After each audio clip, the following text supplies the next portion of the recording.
Good afternoon, everybody. It's so wonderful to be here in Neshoba County. I thank all of y'all for coming. Before I get started, I want certain people to stand. I got a family out here somewhere. I know I got a wife. I have a wife here. We've been married so long. You want to stand up so people can see you? I'm real proud of my wife, so y'all give her a hand. Thank you, thank you. And so I have daughters and grandkids, and I have supporters from all over Mississippi, and that's wonderful. So I thank you all for coming, and I thank all of you all for sitting, because I know you're about tired of hearing all these campaign speeches for now.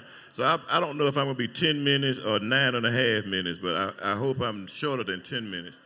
So I want to tell you that this is not our first time here in Neshoba County.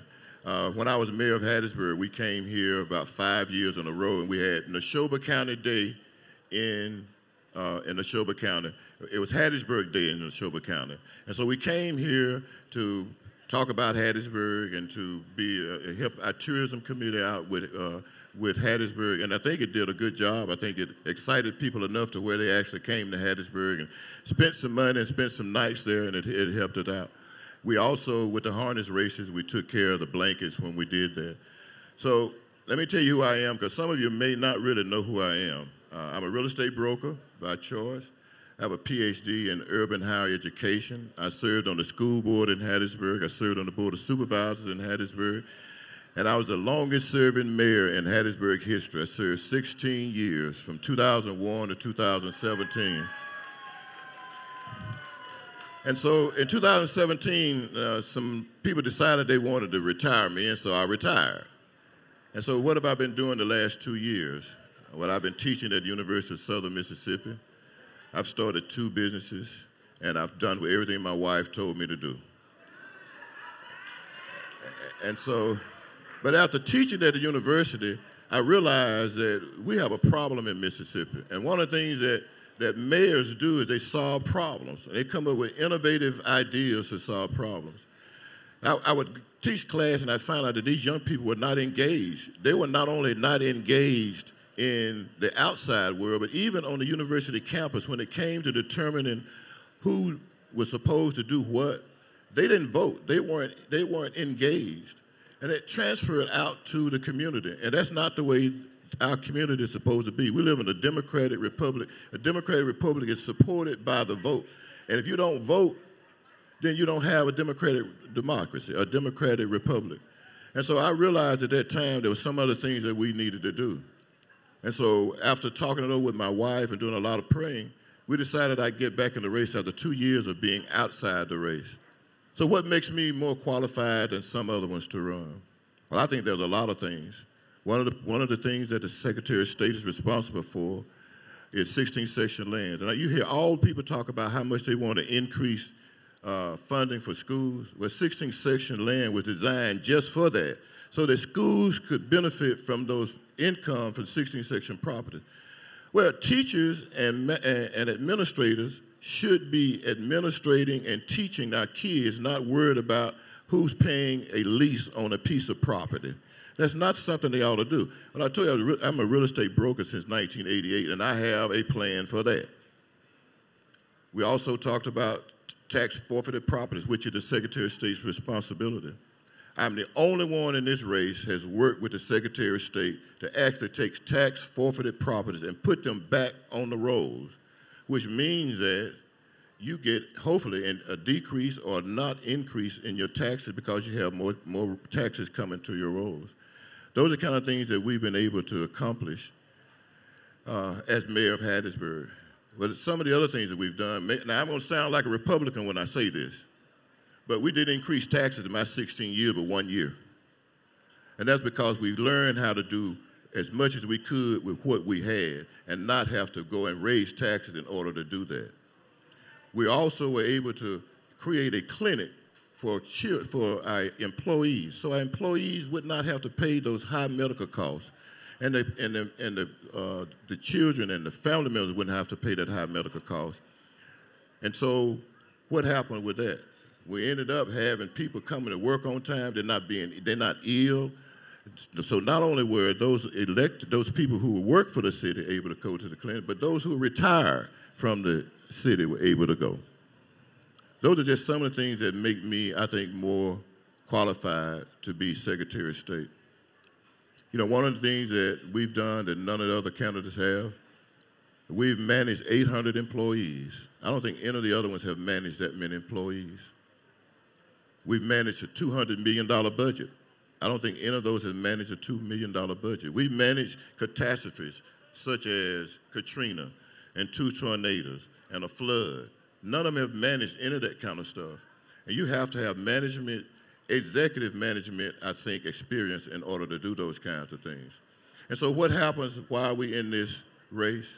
We're in this race to increase access to the vote and increase participation to the vote.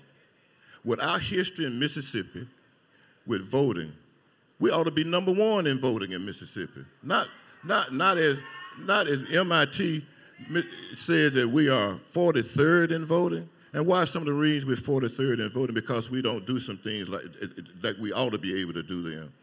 We should be #1 in voting. And we're going to do everything that we can to make that happen in voting. So how do we do that? We do that hopefully by, instead of having 1 day to vote, you have an extended voting period. A no excuse vote in 2 weeks.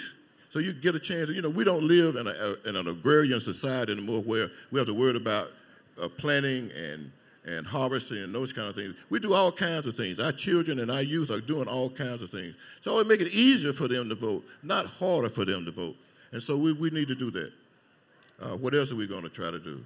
We're going to go back to paper ballots, because one of the things that I've talked to all across this nation, all across this state, is that people have lost confidence in the voting process. They've lost confidence. And so we go back to a paper ballot. That means if you're not sure that the guy or the lady that you voted for is a person who won, or you don't think that happened, or the person you voted for, you can actually pull that ballot out, and believe it or not, and so I'm going to say that even President Trump, it just came out the other day and said he's for paper ballots for the very same reason. So if people say that you didn't win, you can actually go and pull the ballot and say and prove that you did win. Those are the kind of things that I think make us more qualified than anybody else to win. Now, you know, my wife and I have been all over this state for the last 5 months, and we put 50,000 miles on our body and our truck. And I tell you what, it's been tiring. And people have said, well, you know, why are you doing this? This is a red state. This is a Republican state. Nobody's going to elect you to a statewide office in Mississippi.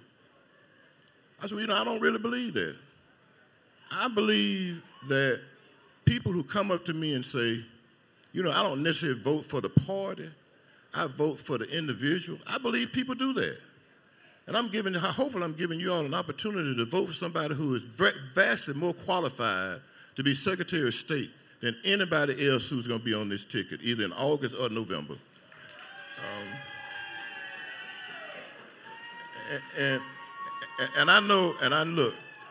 I know it's difficult for a lot of you all to yell and scream, because I know you got partners sitting next to you. I understand that. I know some of you want to do it, but you just can't really do it. I understand that. And I know some of you are going to go out and you have to vote in the primary, you have to vote Republican. I understand that. I'm just asking you, in November, vote for me. Vote for the most qualified person. If we're going to move Mississippi forward, I guarantee you, if we're going to move Mississippi forward, we're going to put down all the other stuff that has kept us behind. And we're going to vote for people who are qualified for it. If we do that, and let me tell you one other thing, then I'm going to go to my seat. But lastly, I got a red button somewhere, I don't know where it is. But lastly, campaign finance reform. We need to look at campaign finance reform. Why? Because it's unconscionable that you can have millions of dollars to run for an office, which prevents anybody else from running from office. Because you don't know the elite, you don't know the people who have the money, you don't have a connection with people who have money, and you might do a good job, even if it's a dog catcher, but you can't run because you can't afford it. We need to look at that and fix that so that your daughters and my daughters and your grandkids can run for office if that's who they want to run for. Look, I praise God that you all allowed my family and my friends to come here today and to speak to you all. And I elicit your support, certainly elicit your prayers.